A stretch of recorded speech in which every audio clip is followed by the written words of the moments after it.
Good morning, students. A letter to God, lecture 2. We discussed in the previous lecture, after the powerful hail, Lencho's family believed that all their hard work went waste and they realized that there were nobody to help and then they would go hungry even whole of the year. Despite of the bad situation, all who lived in the solitary house had one thing in their mind, that they had a great hope from God.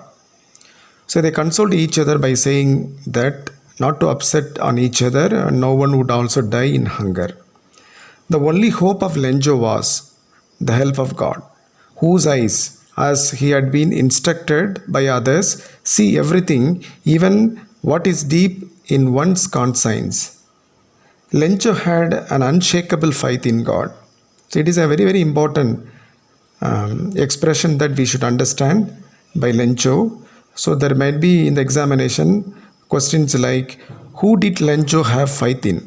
So in such a case that you must be able to write whatever the answer that we have discussed previously.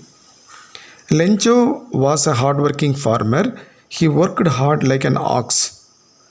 But he was a man of faith on God that made him to write a letter to God. That is very, very important. It was a complete letter to God. Letter that is written in full of faith.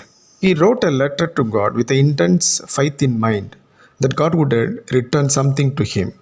He demanded in the letter that God should help him and his family 100 pieces in order to cultivate the corn in the field again. He addressed in the envelope to God. He placed the stamp on the letter and dropped the letter in the mailbox. The attitude of the employees in the post office. The attitude of the farmer discussed in the post office. The employees in the post office laughed at the Lencho. They commented that never in life a postman could know the address of God. But the postmaster thought the matter differently. He told others what a great faith of a farmer. He also told them that he had a faith of the man who wrote the letter to God, trying to correspondence with the God. So the postmaster came up with an idea. The idea was to answer the letter. When he opened, he realized that something valuable was required more than his goodwill and ink and paper.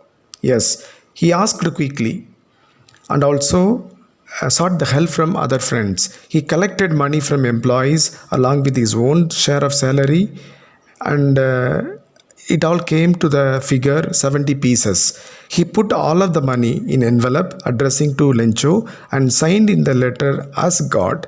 The help was done to Lencho under charity. The second part of the story is over, and you have one important activity to be carried out. You have oral comprehension check in page number 6. So kindly attempt all the questions. There are 3 questions given in the oral comprehension. You attempt all the 3 questions in the classwork notebook. So thank you, children.